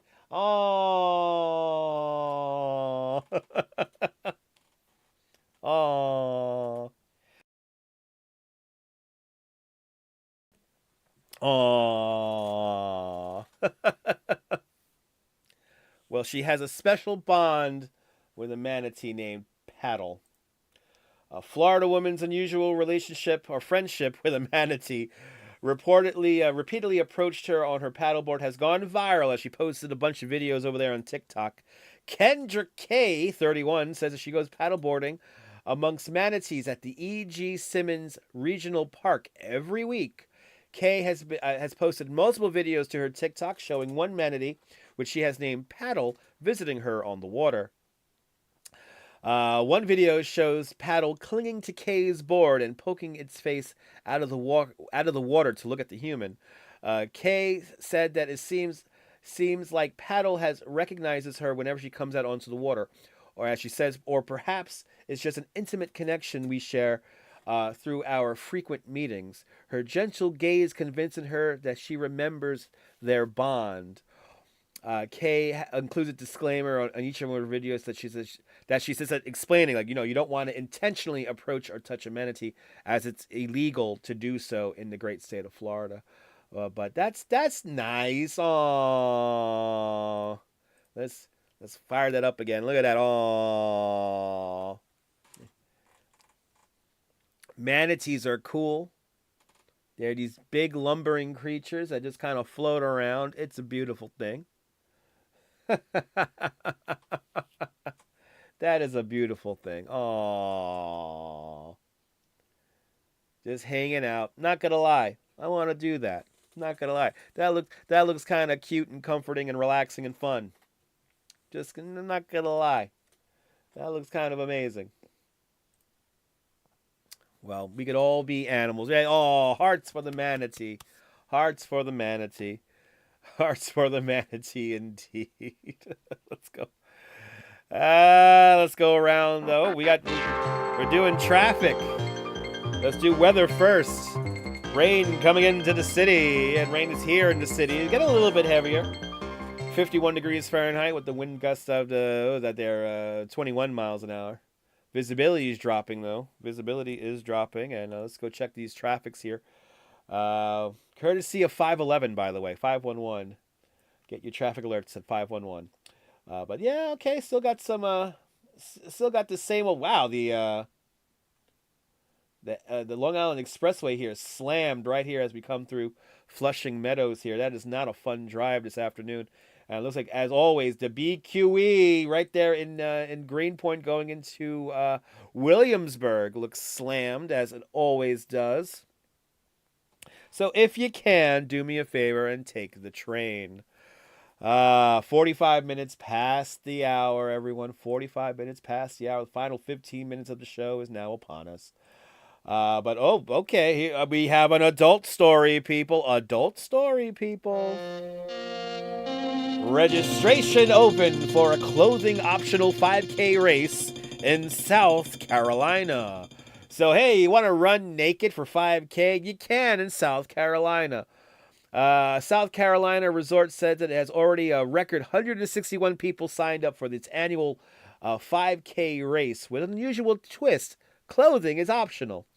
The Carolina Foothills Resort, a nudist resort in Spartanburg County, said that this year's Buck Creek Streak 5K has already hit a record high amount of people registered for the June 14th race. As they said, you could go anywhere and do. Where can you go anywhere to do a 5K? Oh, you could go anywhere to do a 5K, but where can you go to run a 5K naked? Said Tom Crowder. Dyslexia, everyone, me reading. Tom Crowder, who sits on the resort's board of directors, told the Post and the Courier newspapers that if you go to the turkey trot, you drop your drawers and you're probably going to get arrested. But this year's race gives an extra option to go the extra mile and run 7.3K in honor of the race's founder, Mike Ward, who died back in 2017 at the age of 73. People who register for the 7.K3 will also be eligible to win the 5K, organizers said. A lot of people will come here for the first time during the 5K, which is to me pretty bold to come here for the first time and having that many people around. But a lot of people will come back after the first visit because they have such a great time running naked. Organizers said first-time visitors to the resort must pass background checks before being allowed onto resort grounds. Registration for newcomers is open until June 13th, and while returning visitors to the resort can register on the day of the 5K, registration includes free lunch and a day pass to explore the clothing-optional resort. It's a great time, Crowder said, and if it wasn't fun, we wouldn't have a record number of people signing up. It's an all-day event. It's just a good time. Honestly, you can't overstretch it. It does sound painful. All the I think we could all agree that the chafing is an issue at these 5K races, especially if you're running it naked. Especially if you're running it naked. But it's a thing. People want to be. They want to exhibit their goods, so to speak. Exhibitionists. They want to just show off, and it's part of their fun. So why not? As long as they don't traumatize people in the process, which no doubt people will be traumatized by. But there you go. Naked 5K, people. Naked 5K. Let's go around the Earth cameras on this cold and dreary-ass day. Yeah, we got a big old cloud. Look at that. We got some big old clouds. Let's quickly check that weather radar here. We got a pretty strong, we got a strong band of showers coming through at the moment here. So that looks fun. That looks interesting, right? In their birthdays. They're running in their birthday suits, people. They are running in their birthday suits. Okay. Back to the animal stories. Let's get back to the animal stories. Let's do it, Mrs. Babbage. A cat escapes a Florida veterinary and takes a nearly 3-mile journey home. As we all know, cats hate the vet. And this cat ran 3 miles back to the house. Let's see here. If Disney ever makes another sequel to Homeward Bound, we've got a nominee for the role of Sassy the cat. George lives with a family in Lakeland, and after a recent trip to the vet for a little surgery, he decided to check himself out of the animal hospital. Yeah, he just wanted to get out of there. Sponsor Teen's Evan Moon tells us I cut off this guy's head. I can't shut it off. Bound, even though home was 3 miles away. Oh, 3 miles away. Where's George? This courageous cat has a tale to tell. He was able to pop that cage open, and he sprung out of there, and he was gone in seconds. George the cat went to SPCA Florida to get neutered, but turned into a feline fugitive on an impossible mission. It's cute Mission Possible music. Record books of backyard legends. Yeah. George was able to bust out of the trap. That's a and smart cat. He scaled some dog fencing nice. And went into the woods. It's dog fencing. It's clearly not made for cats. Hoisting each other up over the fences to try to chase George to capture him. The SPCA employees ran off into the woods to find him, and they're not going to chase down a cat. That's not going to happen. And George, even for a cat, wasn't thinking clearly. So he still had silly drugs in his system. Oh, he had silly drugs. Oh, I want some silly drugs. George made it miles back home to right, you saw this? He was getting fixed. He knew, right? He knew, Liz. If I had she knew. Stuck at the SPCA, I would have called an Uber. Yeah. All right, but cats can't call George Ubers. didn't have that option. But coming back from there, he has to go through 2 or 3 Oh, he has to go. subdivisions. He has to go around the lake, another lake yeah. that's between us and the SPCA, and probably 5 or 6 roads. A cat behavioralist explained their incredible internal navigation. So evolutionarily, they Yeah. evolved to be able to naturally find that way back. Yeah, cat And we just think goes, that baby. It's due to a combination of scent or visual markers and possibly geomagnetism. And the truth Ooh, they it's love their geomagnetism. Contrary to popular belief, cats are very attached to us. Yes, so, they are. They will want to find. They their way got back free home will, but they'll eventually. come back and home. it's certain George's human loves him Aww. too. So I was distraught. I mean, I was and heartbroken. He needed a human touch. That's you right. know, and that's what he got. Evan Moon, Fox 13 News. Wow. Now, there's a great backstory here, too. Evan Yeah. and her photographer, Kevin, when they went to George's home or on their way there, the owner called and said, sorry, he's gone again. He had left. A lawnmower scared him off, and so he ran off again. But he made his way back, and then, as you saw there, was ready for the camera. George doesn't like to be held back. No, George, Held down. no. You can't stop a George. You can neuter him, apparently, but you can't No, stop him. you can't stop. You can't stop George, guys. A cat with anesthesia still in his system following surgery escaped a Florida veterinary and took a 3-mile trek home around a lake, evidently, and around a couple of roads there. Bob Beesock said that his cat George was found at the SPCA in Florida in Lakeland to get neutered, and right after the surgery, the feline managed to break out of the cage, said fuck that shit, and climbed over a couple of fences into the wilderness, all while still high on anesthesia. He had the silly drugs in him. And Beesock, they searched nearly a week for George, but it turned out that the cat made it all the way home in Loma Verde, where Beesock found the feline curled up in his favorite chair in the carport. Oh, isn't that? And I want some happy juice. Good to see you, HC teacher. Welcome on into the show. Good to see you. Let's get our last view here. Let's get our last view here of the traffic and see what it's like here. Still got some incidents going on here along the highway here. Yeah. A lot of slow down traffic right here by Brooklyn Bridge. I don't recommend driving out there. Take the train if you can, people. And let's also check the weather radar one last time as the rain showers pass through the city here on this rainy day, 51 degrees, right here at the homestead. Broadcasting all out to you. I think we could get in one more story. before we call it a show here. I want some silly drugs in me, huh? Get some silly drugs, huh? I want to get some silly drugs in me. Oh, come on, internet. Why is the internet so slow? It's AP. You know, I'm going to shut AP off, all right? It's going to go fast now. Yeah, see, it does. AP, what the hell? Why are you using so many of my resources? Anyway, let's see here. One more happy story. Oh, we're going up to Canada. We have a story coming from Canada, people. And this definitely going to be a feel-good story. A 3-inch tall Yorkie in Ontario, Canada might be the world's shortest dog. Oh, yeah. So we got a tiny little Yorkie here. Let's see if the video loads in about 5 hours from now.